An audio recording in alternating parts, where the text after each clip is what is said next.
নমস্কাৰ মৰমৰ ছাত্ৰ ছাত্ৰীসকল পুনৰবাৰ সকলোকে আমাৰ গেভ এডুকেশ্যন চেনেলটোলৈ স্বাগতম জনাইছোঁ।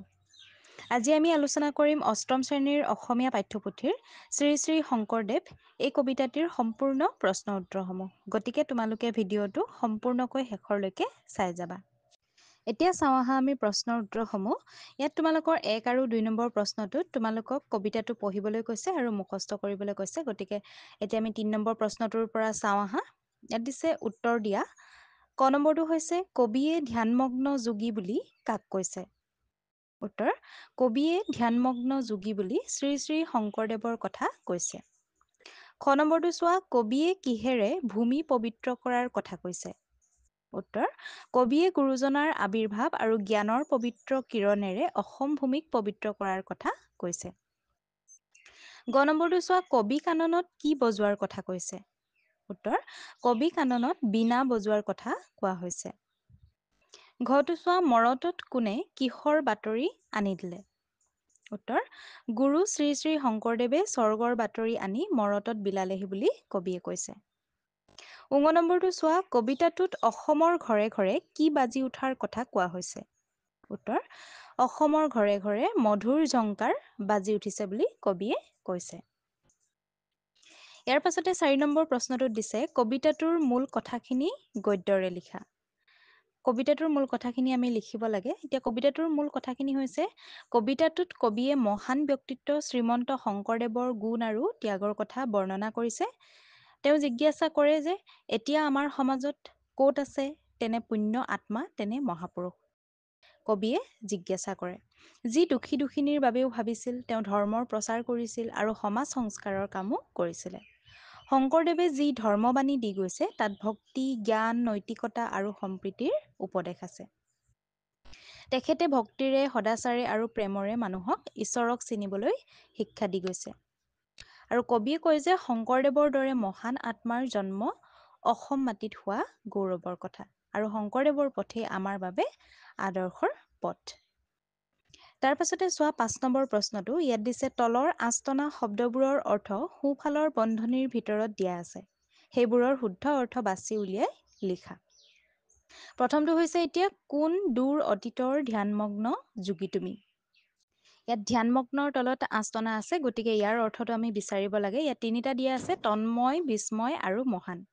এতিয়া ধ্যানমগ্নৰ অৰ্থ হ'ব তন্ময়। খ নম্বৰটো চোৱা, গোটেই অসম ভূমি বিস্তৃত জীৱনী যাৰ।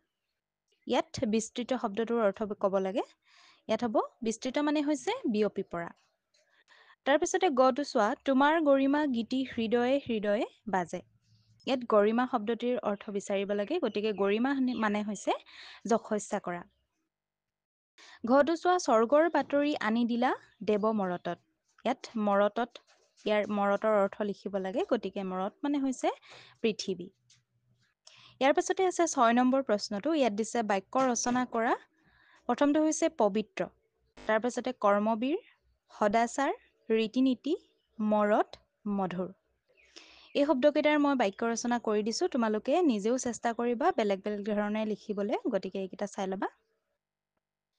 তাৰপিছতে 7 নম্বৰ প্ৰশ্নটো চোৱা, কবিতাটোৰ পৰা শব্দ আনি খালী ঠাই পূৰ কৰা।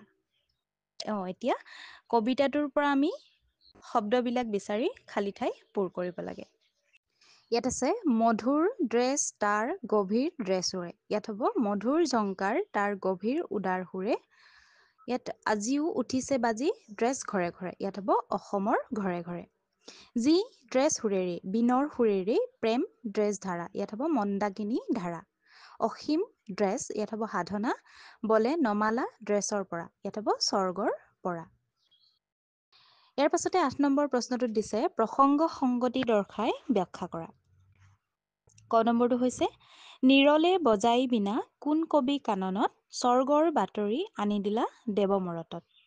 এই কথা ফাঁকিৰ, এই বাক্য ফাঁকিৰ আমি প্ৰসংগ সংগতি দৰ্শাই ব্যাখ্যা কৰিব লাগে। এতিয়া উত্তৰত লিখিবা। উক্ত কবিতাশাৰী আমাৰ অসমীয়া পাঠ্যপুথি অংকুৰণৰ বনফুলৰ কবি যতীন্দ্ৰনাথ দুৱৰাদেৱে লিখা শ্ৰী শ্ৰী শংকৰদেৱ নামৰ কবিতাটোৰ পৰা তুলি দিয়া হৈছে। এনেদৰে লিখাৰ পাছতে তোমালোকে প্ৰেগাপ চেঞ্জ কৰি লিখিবা। ইয়াত কবিয়ে শ্ৰী শ্ৰী শংকৰদেৱে কেনেদৰে একান্ত সাধনাৰে কাব্যসমূহ ৰচনা কৰি মানুহক ঈশ্বৰৰ জ্ঞান দিছিল সেই কথা বুজাব বিচাৰিছে। পুনৰ প্ৰেগাপ চেঞ্জ কৰি লিখিবা। শ্ৰী শ্ৰী শংকৰদেৱে নাম ধৰ্ম প্ৰচাৰৰ উদ্দেশ্যে বহুতো গ্ৰন্থ ৰচনা কৰিছিল। তেখেতে সাধাৰণ মানুহে বুজিব পৰাকৈ ঈশ্বৰৰ মহিমা প্ৰকাশক এই গ্ৰন্থসমূহ লিখিছিলে। আৰু সেই সময়ত এনেদৰে সাহিত্য সংস্কৃতিৰ চৰ্চা কৰা বৰ বেছি মানুহ নাছিল। তেখেতে প্ৰায় অকলেই সাহিত্যৰ জগতখনত অশেষ কষ্ট কৰি মানুহৰ মাজলৈ ঈশ্বৰৰ বাতৰি আনি দিছিলে। মানুহে তেওঁৰ লেখনিৰ যোগেদি ঈশ্বৰৰ জ্ঞান লাভ কৰিব পাৰিছিলে। ইয়াৰ পাছতে খটো চোৱা। তোমাৰ জীৱনী দেৱ লিখে এনে সাধ্যকাৰ গোটেই অসম ভূমি বিস্তৃত জীৱনী যাৰ। এই কবিতা ফাঁকিৰো আমি প্ৰসংগ সংগতি দৰ্শাই ব্যাখ্যা কৰিব লাগে। গতিকে প্ৰথমে উত্তৰত লিখিবা। উক্ত কবিতা ফাঁকি আমাৰ পাঠ্যপুথি অংকুৰণৰ অন্তৰ্গত যতীন্দ্ৰনাথ দুৱৰাদেৱে ৰচনা কৰা শ্ৰী শ্ৰী শংকৰদেৱ নামৰ কবিতাটিৰ পৰা তুলি দিয়া হৈছে। তাৰপিছত প্ৰেগাম চেঞ্জ কৰি লিখিবা। ইয়াত কবিয়ে গুৰুজনাৰ প্ৰতিভা তথা অসমৰ সাহিত্য সমাজ সংস্কৃতিত থকা তেখেতৰ অৱদানৰ কথা ক'বলৈ গৈ এনেদৰে এই কথাষাৰ উল্লেখ কৰিছে। আকৌ পুনৰ প্ৰেগাপ চেঞ্জ কৰি লিখিবা। শ্ৰী শ্ৰী শংকৰদেৱ কেৱল ধৰ্মগুৰুৱেই নাছিল, তেখেতে অসমৰ সমাজ সংস্কৃতিৰ সকলো দিশলৈকে নতুন চিন্তাৰ প্ৰবাহ বোৱাই আনি অসমখনক নতুনকৈ সজাইছিলে। অসমৰ প্ৰতিটো দিশতে তেখেতৰ অৱদান অসীম। সেয়েহে কবিয়ে কৈছে যে এনে এজন বিশাল ব্যক্তিত্বৰ মহাপুৰুষৰ বিষয়ে আৰু তেখেতৰ অৱদানৰ বিষয়ে কেৱল মাত্ৰ এখন জীৱনীতে লিখি সীমাবদ্ধ কৰিব নোৱাৰি। কাৰণ তেখেত অসমৰ প্ৰতিজন মানুহৰ অন্তৰতেই, প্ৰতিজন মানুহৰ ঘৰতেই, সমাজৰ প্ৰতিটো দিশতে তেখেতৰ জ্ঞান আৰু অৱদান বিস্তৃত হৈ আছে। এনেদৰে লিখিবা। তাৰ পাছতে চোৱা ৯ নম্বৰ প্ৰশ্নটোত কি দিছে। শেষৰ ধ্বনি মিল থকা শব্দবোৰ কবিতাটোৰ পৰা বাছি উলিয়াই লিখা। এটা উদাহৰণ দিয়া আছে তোমালোকৰ ইয়াত। তুমি হলে ভূমি। শেষৰ বৰ্ণটোৰ চাই আমি মিল থকা শব্দ লিখিব লাগে। গতিকে পিছৰটোত দিছে সাজে, সাজে হলে বাজে, জ্ঞান, দান, ধাৰা, পৰা, সুৰে, সদাচাৰ, ব্যৱহাৰ। তাৰ পাছতে 10 নম্বৰ প্ৰশ্নটো চোৱা। ইয়াত আছে চমুকৈ লিখা, চমুকৈ লিখিব লাগে। ক নম্বৰটো হৈছে স্বৰ্গৰ বাতৰি আনি দিলা দেৱ মৰতত। উল্লেখ কৰা স্বৰ্গৰ বাতৰি কি বুজাই লিখা। উত্তৰ। ইয়াত দেৱ শব্দই মহাপুৰুষ শ্ৰী শ্ৰী শংকৰদেৱক বুজাইছে আৰু মৰত শব্দৰ অৰ্থ যদিও পৃথিৱী, ইয়াত অসম ভূমিক বুজাইছে। মৰত শব্দই আমাৰ অসম ভূমিক বুজাইছে। স্বৰ্গৰ অমৰ কাহিনী মহাপুৰুষ জনাই ভক্তি ধৰ্ম সাহিত্য সংস্কৃতিৰ অমৃতধাৰা বোৱাই অসম ভূমিক পবিত্ৰ কৰাৰ কথা কোৱা হৈছে। তাৰ পাছতে খ নম্বৰটো চোৱা। কবিয়ে উল্লেখ কৰা মতে শংকৰদেৱে অসমক কি দান দিলে আৰু কিহক নতুন সাজেৰে সাজালে। এতিয়া উত্তৰত লিখিবা।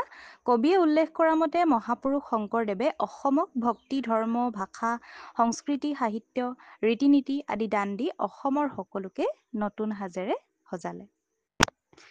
গ নম্বৰটো চোৱা। কত যতনেৰে দেৱ গাঁঠিলা এই মালাধাৰী। ইয়াত কোনে কি মালা গাঁঠাৰ কথা কৈছে বুজাই লিখা।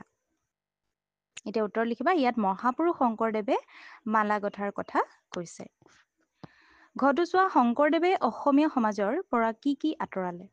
উত্তৰ। শংকৰদেৱে অসমীয়া সমাজৰ পৰা ক্ষুদ্ৰ স্বাৰ্থ, ভিন ভাৱ, ভেদভাৱ, সৰু বৰ এনেবোৰ ভাৱ আঁতৰালে। ইয়াৰ পাছতে 11 নম্বৰ প্ৰশ্নটো চোৱা। ইয়াত দিছে তলত দিয়া শব্দসমূহৰ সমাৰ্থক শব্দ পাঠৰ পৰা বাছি উলিয়াই লিখা। ইয়াত কিছুমান শব্দ দিয়া আছে আৰু আমি সেই শব্দসমূহৰ সমাৰ্থক শব্দ পাঠৰ পৰা বাছি উলিয়াই লিখিব লাগে।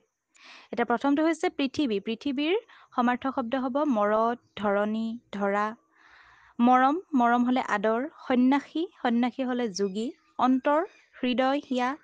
বাগিচা হলে কানন। গংগা হলে মন্দাকিনী। গৌৰৱ, গৰিমা, মিঠা, মধুৰ।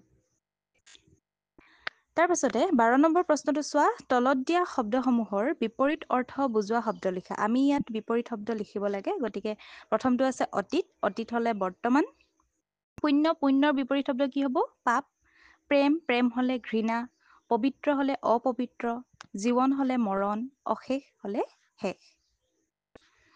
তাৰপিছতে তোমালোকৰ 13 নম্বৰ প্ৰশ্নটোত দিছে যি বিনৰ সুৰেৰেই প্ৰেম মন্দাকিনী ধাৰা। এই ধাৰা শব্দটোৰ লগত বেলেগ বেলেগ শব্দ যোগ কৰি বেলেগ বেলেগ অৰ্থ প্ৰকাশ কৰা হয়। তলত তাৰে কেইটামান শব্দ দিয়া হৈছে আৰু এই শব্দকেইটাৰ অৰ্থ অভিধান চাই লিখা। ইয়াত ধাৰা শব্দটো লগাই কিছুমান বিভিন্ন ধৰণৰ শব্দ লগোৱা হৈছে, বনোৱা হৈছে, গতিকে ইয়াৰ শব্দ অৰ্থখিনি আমি লিখিব লাগে। এতিয়া হৈছে প্ৰথমটো হৈছে ফল্গু ধাৰা, তাৰ মানে হৈছে বাহিৰে খুব সৰু বা নম্ৰ